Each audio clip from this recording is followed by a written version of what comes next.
Hello everyone, welcome to our YouTube channel Divine Learning, and today we will see the third chapter of your civics textbook. Okay, the chapter name is What is Government? Okay, what is government and why do we need government, that we are going to study in this chapter. So the main content of these chapters are government, okay, role of government in our lives, work of government, levels of government, laws and the government, types of government, democratic government, universal adult franchise, women's suffrage movement. Okay, so these are the topics that we are going to discuss in this chapter. Okay, so let's start. Our first topic is government. Okay, so the first question arises is, what do we mean by government? So the word government refers to a governing body. Okay, so government का मतलब होता है एक ऐसा body जो कि govern करता है, ठीक है, मतलब हमें रूल करेगा वो. When human beings live and work together, there need to be some amount of organization so that decisions can be made. ठीक है, तो जब हम लोग साथ में रहते हैं, काम करते हैं, तो वहां पे हमें एक ऑर्गेनाइजेशन, ठीक है, एक ऑर्गेनाइजेशन की जरूरत पड़ती है जो कि कुछ डिसीजन ले, हमारे बिहाफ में कुछ डिसीजन ले जिसे कि सब फॉलो कर सके. Okay, some rules to be made that apply to everyone. ठीक है, कुछ रूल्स बनने चाहिए जो कि सबके लिए लागू. Okay, governments do this on behalf of their people by exercising leadership, taking decisions and implementing these among all the people living in their territory. Okay, so हमारे बिहाफ में गवर्नमेंट ये काम करता है. ठीक है, गवर्नमेंट हमारे बिहाफ में ये काम करता है, वो लीडरशिप का काम करता है, हमारे बदले वो डिसीजन लेता है, उसे इम्प्लीमेंट करता है लोगों में. ठीक है, और लोगों को उसे फॉलो करना पड़ता है जो कि उस कंट्री के तहत, उस टेरिटरी के अंदर आते हैं. ओके, सो ये होते हैं गवर्नमेंट जो कि एक तरह से हमारे रिप्रेजेंटेटिव होते हैं. Okay, next topic is role of a government. What a role that government plays in our life. Okay, it takes decision about where to build roads, schools and other infrastructure. So the main function of government, there are so many functions, but one of them is it takes decisions about where to build roads. ठीक है, roads कहाँ बनाने हैं, schools कहाँ पे होने चाहिए, कहाँ पे कौन सा इंफ्रास्ट्रक्चर होना चाहिए, ये सब डिसीजन लेते हैं गवर्नमेंट. आप देखते हो कभी कल अगर आपको स्कूल या रोड बनाने होते हैं तो उसमें गवर्नमेंट का सिग्नेचर होता है, पेपर, उनको उनको पता होना चाहिए कि कहाँ पे क्या होता है. ठीक है, तो वही वो सब साइन करते हैं. The government also take decisions on many social issues. ठीक है, बहुत सारे ऐसे सोशल इश्यूज हैं जिसपे कि गवर्नमेंट जो है वो डिसीजन लेते हैं. ठीक है, जब भी कुछ जैसे पुअर्स के लिए कुछ करना होता है, ठीक है, for example it has several programmes to help the poor.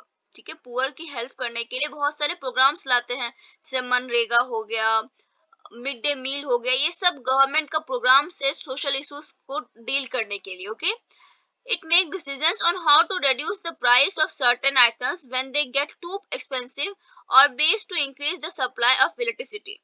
ठीक है, और ये भी काम करता है कि जब कोई चीज का प्राइस, कोई आइटम का प्राइस बहुत ज्यादा हो जाता है तो कब उसके प्राइस को कम करना चाहिए, कब उसके प्राइस को ज्यादा करना चाहिए, ये भी गवर्नमेंट डिसाइड करता है. ओके, तो ये कुछ इंपॉर्टेंट डिसीजंस थे जो कि गवर्नमेंट लेते हैं. Next topic is work of a government. आखिर गवर्नमेंट का काम क्या होता है. Okay, so the government has the job of protecting the boundaries of the country and maintaining peace relation with other countries. ठीक है, ये बहुत ही इंपॉर्टेंट फंक्शन है एक गवर्नमेंट का कि वो हमारे बाउंड्रीज को प्रोटेक्ट करे दूसरे कंट्रीज से. ठीक है, और सब में एक पीस, ठीक है, पीस रिलेशन बना के रखे, शांति बनाए रखे. ओके, वरना बाउंड्रीज के लिए बहुत सभी न्यूज में हम लोग सुन रहे हैं कि चाइना और इंडिया में बहुत ज्यादा बाउंड्रीज को लेके प्रॉब्लम चल रहा है.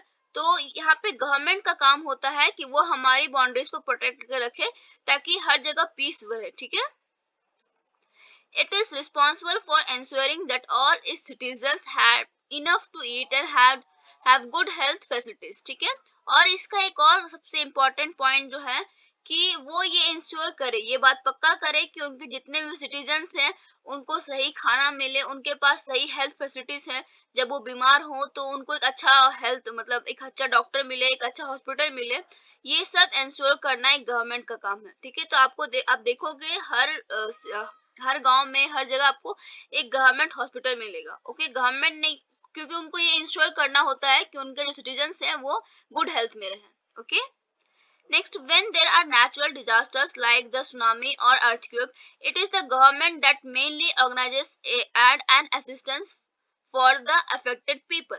ठीक है, तो जब कहीं भी कुछ नेचुरल डिजास्टर होता है, आप लोगों ने कभी नाम सुना होगा एनडीआरएफ, ठीक है, उनका काम होता है कि वो जो नेचुरल डिजास्टर कहीं भी आया तो वहां पे जाके वो बचाव का काम करते हैं। और गवर्नमेंट जो है उनका काम होता है सबसे पहले रिस्पॉन्सिबिलिटी कि वो हर जगह जाके ऑर्गेनाइज करें, ठीक है, ऑर्गेनाइज करके एड ऑर्गेनाइज यानी कि जो भी उनको हेल्प चाहिए वो सब गवर्नमेंट उनको प्रोवाइड करे। ओके, ये गवर्नमेंट का काम होता है। जैसे अभी बहुत सारे जगहों पे बाढ़ आया हुआ है, फ्लड आया हुआ है, तो वहां पे आप देखोगे गवर्नमेंट के लोग पहुंचे हैं, वो लोग गवर्नमेंट के लोग वहां पे एड जो है प्रोवाइड कर रहे हैं लोगों को, ठीक है। If there is a dispute or if someone has committed a crime, people go to a court.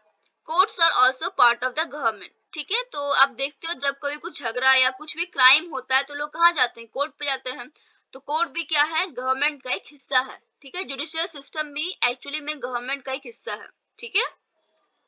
सो एक तरह से गवर्नमेंट जो है वो जितने भी एक कंट्री को वो रूल करते हैं और वो हमारे लिए बहुत सारे डिसीजंस लेते हैं जो कि हमारे बेनिफिट के लिए होते हैं। ओके, नेक्स्ट आते हैं हम लोग पढ़ेंगे लेवल्स ऑफ गवर्नमेंट, कि गवर्नमेंट के कितने लेवल्स हैं।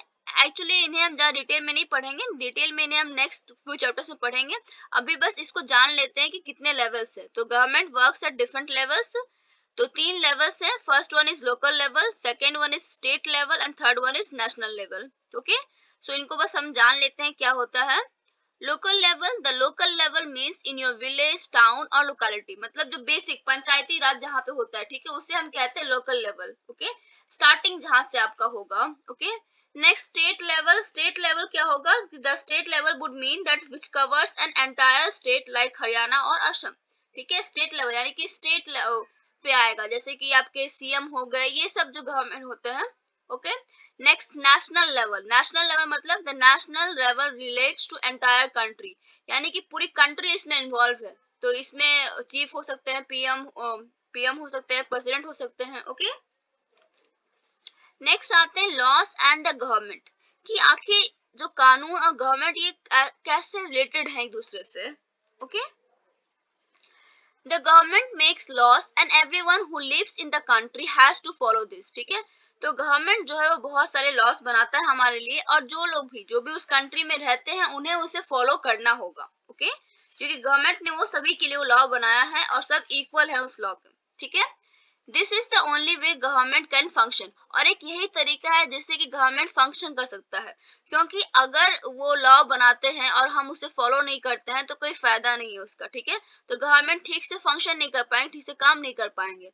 तो वो जो लॉ बनाते हैं उनको फॉलो करना बहुत ही इंपॉर्टेंट है, तभी गवर्नमेंट जो है वो ठीक से फंक्शन कर पाएंगे, ठीक से अपना काम कर पाएंगे। Okay, Just like the government has the power to make decisions, similarly it has the power to enforce its decisions। ठीक है, तो यहाँ पे कह रहे हैं कि जिस तरीके से, ठीक है, जिस तरीके के गवर्नमेंट के पास ये पावर है कि वो डिसीजन ले सकते हैं, कोई भी निर्णय ले सकते हैं, उसी तरह उनके पास ये भी पावर है कि वो उस डिसीजन को इन्फोर्स कर सकते हैं, मतलब लोगों के ऊपर लागू कर सकते हैं। ठीक है, जैसे कि for example there is a law that says that all person driving a motor vehicle must have a license। ठीक है, हम लोग जानते हैं, हम लोग का एक लॉ है, कानून है कि जितने भी लोग मोटर व्हीकल्स ड्राइव करते हैं उनके पास एक लाइसेंस होना चाहिए, ड्राइविंग लाइसेंस होना चाहिए, कि हाँ उन्होंने ड्राइविंग कहीं से सीखा, वो लाइसेंस उनका होना चाहिए। Any person caught driving a vehicle without a license can either be jailed or fined a large sum of money। ठीक है, तो यहाँ पे एक और पॉइंट है कि अगर आप लोगों ने कहीं देखा होगा कि कोई बहुत सारे लोग ऐसे होते हैं जो कि लाइसेंस के बिना मोटर व्हीकल ड्राइव करते हैं, तो वैसे लोगों पे या तो फाइन हो सकता है या फिर जेल हो सकता है। ठीक है, तो यहाँ पे डिसीजन बनाया गया, उन्हें फॉलो करना हम लोग का ड्यूटी है। Okay, Without these laws, the government's power to make decision is not of much use। ठीक है, एक और बात, अगर ये लॉस नहीं होंगे, ठीक है, अगर ये कानून नहीं होगा तो गवर्नमेंट का जो ये डिसीजन करने का जो पावर है, डिसीजन लेने का, ये कोई काम का नहीं रहेगा। क्योंकि गवर्नमेंट डिसीजन तो ले लेगा, लेकिन हम अगर उसके बनाए हुए कानून को फॉलो नहीं करेंगे तो कोई फायदा नहीं उस डिसीजन का। जैसे कि गवर्नमेंट ने अगर डिसीजन ये लिया था, ये लॉ बनाया था कि लोगों को लाइसेंस बनाना है, ड्राइविंग लाइसेंस, जब वो मोटर व्हीकल ड्राइव करे, तो अगर हम उसे फॉलो नहीं करेंगे, उसके लिए कोई लॉ नहीं बनाया गया, तो उसका वो डिसीजन बेकार है। ठीक है। In addition to any action that governments can take, there are also steps that people can take if they feel that a particular law is not being followed. ठीक है। एक और बात, जब गवर्नमेंट बहुत सारे एक्शंस लेते हैं, तो ऐसे भी तरीके हैं जिससे कि लोग जब वो ये फील करें, जब वो देखें कि कुछ कानून का पालन ठीक से नहीं हो पा रहा है, कोई लोग पर्टिकुलर लॉ को फॉलो नहीं कर पा रहे हैं, तो ऐसे स्टेप्स है जिससे कि वो गवर्नमेंट तक ये बात को पहुंचा सकते हैं कि आपका जो लॉ है उसे फॉलो नहीं किया जा रहा है। जैसे एग्जांपल के लिए आप लीजिए, if a person feels for example that they were not hired for a job because of the religion or caste, he or she may approach the court and claim that the law is not being followed. Okay, the court can then give orders about what should be done. तो example के लिए आप समझिए कि अगर कोई इंसान को ऐसा लग रहा है कि उसे जॉब में हायर नहीं किया जा रहा, उसे जॉब में लिया नहीं जा रहा है क्योंकि वो किसी पर्टिकुलर रिलीजन या कास्ट से बिलोंग करता है, तो वो कोर्ट में जा सकता है, वहां पे जाके वो केस कर सकता है, पिटीशन फाइल कर सकता है कि मुझे जॉब नहीं मिला बिकॉज ऑफ माई रिलीजन और because of my cast.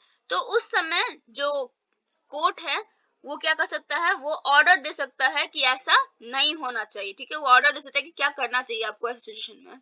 Okay, तो जिस तरीके से गवर्नमेंट, यहाँ पे ये मेन पॉइंट है कि गवर्नमेंट जो है वो कानून डिसीजन लेता है, तो उस डिसीजन से कानून बनता है और वही कानून हम लोग को फिर लॉ को फॉलो करना पड़ता है। और अगर हम उस लॉ को फॉलो नहीं करते हैं तो उस गवर्नमेंट का डिसीजन मेकिंग जो पावर है वो नो यूज, कोई उसका यूज नहीं है। ठीक है। और यहाँ पे एक और बात है कि अगर हम ये फील करते हैं कि कोई डिसीजन वो ठीक से, कोई लॉ को हम लोग फॉलो नहीं कर पा रहे हैं, तो ऐसे भी हमारे पास स्टेप्स हैं जिससे कि हम गवर्नमेंट तक ये बात को पहुंचा सकते हैं कि आपका लॉ फॉलो नहीं कर पा रहे हैं, तो उसे क्या करना चाहिए। Okay, next types of government. Type, कितने टाइप के गवर्नमेंट होते हैं ये देखिए, दो तरह के गवर्नमेंट के टाइप्स होते हैं, democratic and monarch. Okay, democratic and monarch. Democratic मतलब क्या होता है पहले वो जान लेते हैं, और मोनार्च मतलब क्या होता है वो जानते हैं। हमारे कंट्री में पहले मोनार्च का गवर्नमेंट था, ठीक है, लेकिन फिर जब हम लोग ने इंडिपेंडेंस पाया तब जाके हमारे पास क्या आया, डेमोक्रेटिक गवर्नमेंट आया। ओके, तो पढ़ते हैं डेमोक्रेटिक का मतलब क्या होता है। In a democracy it is the people who give the government the power. ठीक है, डेमोक्रेसी में क्या होता है, वो लोग हैं, मतलब हम लोग हैं जो गवर्नमेंट को पावर देते हैं। ठीक है, एक्चुअली में डेमोक्रेसी का मतलब क्या होता है, they do this through election in which they vote for particular person and elect them। ठीक है, तो हम लोग जो है वो गवर्नमेंट को पावर कैसे देते हैं, हम इलेक्शन के थ्रू उनको पावर देते हैं, जब हम उनके लिए वोट करते हैं। ठीक है, जब हम पर्टिकुलर पर्सन को इलेक्ट करते हैं, उनके लिए वोट करते हैं, तो हम क्या कर रहे हैं, उस पर्सन को पावर दे रहे हैं ताकि वो अपना गवर्नमेंट फॉर्म कर सके। Okay, once elected these persons form the government. ठीक है, और जब वो इलेक्ट हो जाते हैं, उनको ज्यादा वोट मिलता है, जब वो जीत जाते हैं, तो यही इंसान क्या करते हैं, बाद में अपनी गवर्नमेंट, अपनी सरकार बनाते हैं। Okay, in a democracy the government has to explain its action and defend its decision to the people. ये बहुत ही इंपॉर्टेंट पॉइंट है कि एक डेमोक्रेसी में जो गवर्नमेंट है, जो सरकार है, उसे अपने हर डिसीजन को लोगों को एक्सप्लेन करना होता है कि आखिर उन्होंने ये डिसीजन क्यों लिया, और उसे डिफेंड करना होता है। अगर लोगों को कोई प्रॉब्लम है उस डिसीजन से, तो उनको उस पॉइंट को डिफेंड भी करना होगा, आखिर उसने ऐसा क्यों किया उन्होंने। ठीक है, और ये क्या शो कर रहा है कि ट्रांसपेरेंसी होनी चाहिए। ठीक है, पारदर्शिता होनी चाहिए कि आपने क्या काम किया है और वो काम क्यों किया है, अगर वो मतलब कि आंसरेबल है हमें। ठीक है, उन्हें हमें आंसर देना होगा जब भी वो कुछ डिसीजन लेंगे। तो ये दो मेन फीचर है डेमोक्रेटिक गवर्नमेंट का। पहला तो कि हम उन्हें इलेक्ट करते हैं। ओके, सो मेन पावर हमारे पास है, पीपल के पास मेन पावर है। एंड सेकेंड थिंग कि डेमोक्रेटिक गवर्नमेंट में गवर्नमेंट जो है वो उनको अपने डिसीजन को एक्सप्लेन करना होगा, वो आंसरेबल है हमें। ठीक है, नेक्स्ट जो पढ़ने वाले हैं वो है मोनार्ची। मोनार्ची में क्या होता है, द मोनार्च किंग और queen has the power to make decisions and run the government. ठीक है, तो मोनार्च में क्या होता है कि मोनार्च का मतलब होता है किंग या क्वीन। ठीक है, राजा या रानी, तो उनके पास सारा पावर होता है डिसीजन करने का। ठीक है, डिसीजन लेने का सारा पावर, गवर्नमेंट की तरह काम करने का। ठीक है, the monarchy may have a small group of people to discuss matters with। But the final decision making power remains with the monarch. ठीक है, तो मोनार्ची एक स्मॉल, उनके पास एक स्मॉल ग्रुप होगा, ठीक है, छोटा सा, इसमें उसके मंत्री होंगे, उसमें कुछ और चमचे होंगे, ठीक है, तो वो लोग डिस्कस कर सकते हैं मैटर को कि हाँ क्या होना चाहिए क्या नहीं होना चाहिए, लेकिन जो फाइनल डिसीजन होगा वो सिर्फ और सिर्फ मोनार्च यानी कि राजा का होगा। ठीक है, वो चाहे तो डिसीजन बदल सकता है, सिर्फ उसी के पास डिसीजन लेने का पावर है। Okay, unlike in a democracy, kings and queens do not have to explain their actions or defend the decision they take। ठीक है, और जैसा कि हमने देखा कि डेमोक्रेसी में यानी कि डेमोक्रेटिक गवर्नमेंट में गवर्नमेंट को अपने एक्शंस को, अपने डिसीजन को डिफेंड करना होता है, बताना होता है हमें कि उन्होंने ऐसा क्यों किया। वैसा कुछ भी मोनार्च गवर्नमेंट में नहीं होता है। ठीक है, मोनार्च गवर्नमेंट में किंग्स एंड क्वींस जो है उन्हें अपने एक्शन को एक्सप्लेन नहीं करना पड़ता है, या फिर जो उन्होंने एक्शन लिए हैं, जो भी डिसीजन लिया है उसे डिफेंड नहीं करना पड़ता है। ठीक है, उन्होंने जो कह दिया सो कह दिया। ठीक है, और लोगों को उस बात को फॉलो करना पड़ता था, चाहे वो माने या ना माने, उनको जबरदस्ती फॉलो करना पड़ता था। ये होता था मोनार्ची गवर्नमेंट, जो कि पहले हुआ करता था। ठीक है, एक तरह से मतलब इसमें राजा ही सुप्रीम होता था। ठीक है, सभी सारे पावर उसके पास है, लेकिन डेमोक्रेटिक गवर्नमेंट में ऐसा नहीं है। डेमोक्रेटिक गवर्नमेंट में सारे पावर्स किसके पास है? पीपल के पास, लोगों के पास है।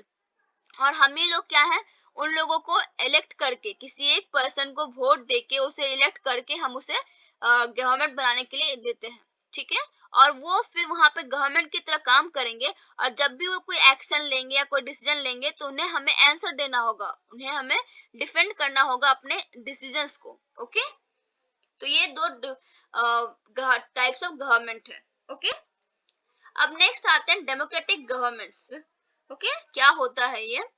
India is a democracy. India क्या हो गया? डेमोक्रेटिक गवर्नमेंट है। ठीक है, यहाँ पे प्रजातंत्र, डेमोक्रेसी मतलब होता है प्रजातंत्र। Okay, democracy means rule by the people, rule for the people and rule of the people. ये मेन पॉइंट है डेमोक्रेसी के बारे में, कि डेमोक्रेसी का मतलब होता है लोगों के द्वारा, लोगों के लिए और लोगों का। ठीक है, मतलब democracy means rule by the people, for the people, of the people. ठीक है, तो एक तरह से हम ही हैं, इसमें सुप्रीम पावर पीपल के पास है। ठीक है, the basic idea is that people rule themselves by participating in the making of these rules. ठीक है, तो सिंपल सा आइडिया ये है कि हम लोग जो है पार्टिसिपेट करते हैं डिसीजन मेकिंग में। ठीक है, वोट के थ्रू। Democratic government in our times are usually referred to as representative democracies. ठीक है, और एक्चुअली में डेमोक्रेटिक गवर्नमेंट को रिप्रेजेंटेटिव डेमोक्रेसी भी कहा जाता है। क्यों? क्योंकि उसमें हम क्या कर रिप्रेजेंट करें, कोई एक इंसान वो पूरी कम्युनिटी को रिप्रेजेंट करेगा, क्योंकि उसे हम लोगों ने चुना है। ठीक है, तो वो हमें रिप्रेजेंट कर रहा है, वहां पे हमें दर्शा रहा है वहां पे। ओके, सो डेमोक्रेटिक गवर्नमेंट क्या है? एक तरह का रिप्रेजेंटेटिव डेमोक्रेसी है। Okay, in representative democracy, people do not participate directly, but instead choose their representatives through an election process। ठीक है, तो रिप्रेजेंटेटिव डेमोक्रेसी में हम लोग पार्टिसिपेट नहीं करते हैं, लेकिन हम लोग अपने रिप्रेजेंटेटिव को चूज करते हैं इलेक्शन के थ्रू। ठीक है, जब इलेक्शन आता है तो हमारे पास बहुत सारे ऑप्शंस होते हैं, उन ऑप्शंस में से हम किसी एक को चूज करते हैं। ठीक है, कि वो हमारा रिप्रेजेंटेटिव बनेगा। These representatives meet and make decisions for the entire population। और फिर यही रिप्रेजेंटेटिव गवर्नमेंट बनाते हैं और फिर हमारे लिए डिसीजंस लेते हैं। ठीक है, हमारे बिहाफ में डिसीजंस लेते हैं। A government is democratic only if allows universal adult franchise। ठीक है, और एक गवर्नमेंट खुद को डेमोक्रेटिक तभी कहेगा जब वो यूनिवर्सल एडल्ट फ्रेंचाइज को मानता हो। ठीक है, अब हम आगे पढ़ने वाले हैं कि आखिर ये यूनिवर्सल एडल्ट फ्रेंचाइज क्या है, कि इसका अगर ये नहीं होगा तो गवर्नमेंट डेमोक्रेटिक नहीं कहलाएगा। ठीक है, तो हमारा नेक्स्ट टॉपिक यही है यूनिवर्सल एडल्ट फ्रेंचाइज। तो all adults in the country have the right to vote and this is known as universal adult franchise. ठीक है, तो जितने भी एडल्ट हैं हमारे कंट्री में उनको राइट टू वोट होना चाहिए, और इसी को यूनिवर्सल एडल्ट फ्रेंचाइज कहते हैं। ठीक है, in the earliest form government only allowed only men who owned property and were educated to vote। ठीक है, तो पुराने जमाने में क्या होता था इंडिपेंडेंस से पहले बाद, कि बस उन्हीं लोगों को वोट करने का अधिकार था जिनके पास कुछ प्रॉपर्टी थी या फिर जो लोग पढ़े लिखे थे। ठीक है, This meant that women, the poor, the propertyless and the uneducated were not allowed to vote. तो इसका मतलब क्या हुआ कि औरतें, गरीब लोग और ऐसे लोग जिनके पास कुछ प्रॉपर्टी नहीं था, ठीक है, या फिर जो अनपढ़ थे, उन लोग को वोट देने का हक नहीं था पहले जमाने में। अब ऐसा नहीं है, ठीक है। The country was governed by the rules and regulations that these few men made, ठीक है। और उस समय जो कंट्री थी वो उस रूल्स और रेगुलेशन यानी कि उस कानून से काम करती थी जो कि कुछ आदमियों ने, जैसे कि ऐसा तो नहीं है बहुत सारे लोग गरीब होते, बहुत सारे लोग औरतें थे, मतलब मेजोरिटी क्या थी, women, poor and property less लोग थे। और ये क्या थी, माइनॉरिटी थे, जो उनके पास प्रॉपर्टी था वो तो माइनॉरिटी थी। तो माइनॉरिटी लोग जो थी वो मेजोरिटी के लिए रूल्स बना रहे थे। Okay. In India, before independence, only a small minority was allowed to vote and they therefore came together to determine the fate of majority. ठीक है, तो इंडिया में भी ऐसा हो रहा था कि छोटे से जो माइनॉरिटी ग्रुप थे, यानी कि जो थोड़े अमीर लोग थे, बस उन्हीं को वोट देना अलाउड था। तो वो लोग सब मिलके मेजोरिटी ग्रुप, यानी कि जो औरतें हो गए, जो गरीब हो गए, जिनके पास प्रॉपर्टी नहीं था, वैसे लोग जो अनपढ़ थे, उन सब के लिए डिसीजन ले रहे थे, ठीक है, जो कि सही नहीं है। ये एक तरह का डिस्क्रिमिनेशन है, कोई, क्योंकि कोई अपने जानबूझ के तो पढ़ा लिखा अनपढ़ नहीं रहेगा, ठीक है, या फिर कोई जानबूझ के तो नहीं चाहेगा कि उसके पास कुछ प्रॉपर्टी ना हो। और जो गवर्नमेंट है वो तो सबके लिए काम करेगी, ये नहीं कि सिर्फ वो अमीरों के लिए काम करेगी। तो ये डिस्क्रिमिनेशन था, इसे बाद में हटाया गया, ठीक है, और बहुत सारे लोगों ने स्ट्रगल किया और बाद में फिर सभी को राइट टू वोट मिला और अब तो ये सबको है। अब हमारे कंट्री में यूनिवर्सल एडल्ट फ्रेंचाइज ये इंपॉर्टेंट है क्योंकि हमारी कंट्री क्या हो गई, डेमोक्रेटिक गवर्नमेंट हो गई है, ठीक है। Writing in journal Young India in 1931, Gandhiji said, I cannot possibly bear the idea that a man who has got wealth should have the vote, but that a man who has got character but no wealth or literacy should have no vote. ठीक है, तो गांधी जी ने एक journal, मतलब वो पत्र में उन्होंने एक लिखा था मैगजीन में, यंग इंडिया मैगजीन में, कि मुझे विश्वास नहीं होता और मैं इस आइडिया को मतलब सह नहीं सकता कि एक आदमी जो कि अमीर है, जिसके पास थोड़े बहुत धन है, उसे राइट टू वोट है, वो वोट दे सकता है। लेकिन एक ऐसा आदमी जो कि जिसके पास कैरेक्टर है, एक अच्छा संस्कार है, कैरेक्टर है, लेकिन कोई धन नहीं है, कोई लिटरेसी नहीं है, उसे वोट देने का अधिकार नहीं है। Or that a man who works honestly by the sweat of his brow day in and day out should know have the vote for the crime of a poor man। और फिर उन्होंने ये भी कहा था कि ऐसे आदमी जो कि दिन रात मेहनत करते, अपना पसीना बहाते हैं, उनको वोट करने का अधिकार नहीं है सिर्फ इसलिए क्योंकि वो गरीब है। तो ये बहुत ही गलत है, ठीक है। तो उन्होंने ये लिखा था, उन्होंने फिर अपोज किया इसको और बाद में फिर यूनिवर्सल एडल्ट फ्रेंचाइज लाया गया हमारी कंट्री में भी, और फिर सभी को इक्वल राइट दिया गया कि राइट टू वोट सभी के लिए है। ओके, नेक्स्ट जो पढ़ने वाले हम लोग वुमेन सफरेज मूवमेंट, ठीक है, कि कैसे औरतों ने मूवमेंट किया था राइट टू वोट के लिए। Nowhere in the world have governments willingly shared power, ठीक है, कोई भी गवर्नमेंट जो था वो willingly कभी अपने पावर को शेयर नहीं किया। willingly मतलब होता है कि अपनी चाहत से, अपनी इच्छा से। तो कोई भी गवर्नमेंट जो है वो अपनी चाहत से अपनी पावर को शेयर नहीं करना चाहते हैं। Okay, all over Europe and USA, women and the poor have had to fight for participation in government। और यूरोप और यूएसए में जो भी औरतें थे या फिर जो भी पुअर थे, उन्हें फाइट करना, उन्हें लड़ना पड़ा ताकि वो गवर्नमेंट के डिसीजन मेकिंग में पार्टिसिपेट कर सके, उन्हें राइट टू वोट मिल सके, ठीक है। Women struggle to vote got strengthened during the first world war, ठीक है, और इनका जो स्ट्रगल था वो फर्स्ट वर्ल्ड वॉर के टाइम में बहुत ही ज्यादा स्ट्रेंथ, मतलब बहुत ज्यादा मजबूत हो गया था। क्यों मजबूत हो गया था? क्योंकि फर्स्ट वर्ल्ड वॉर के टाइम में क्या हुआ, जितने भी मेंस थे वो तो लड़ाई के लिए चले गए, ठीक है, युद्ध में चले गए। तो जितनी भी औरतें थी वो मेंस के काम करने लगी, ठीक है, बाहर जाने लगी, बाहर घर से बाहर निकली, बाहर का काम करने लगी। तो लोगों ने देखा कि अरे औरतें भी तो सारा काम कर ही रही हैं मेंस की तरह, तो उन्हें भी राइट टू वोट मिलना चाहिए, ठीक है। जैसे मेंस को हक है कि राइट टू वोट, तो वैसे ही औरतों को भी राइट टू वोट मिलना चाहिए, ठीक है।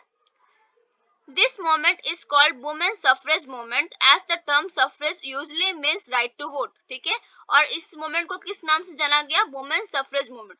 सफरेज का मतलब ही होता है राइट टू वोट, ठीक है।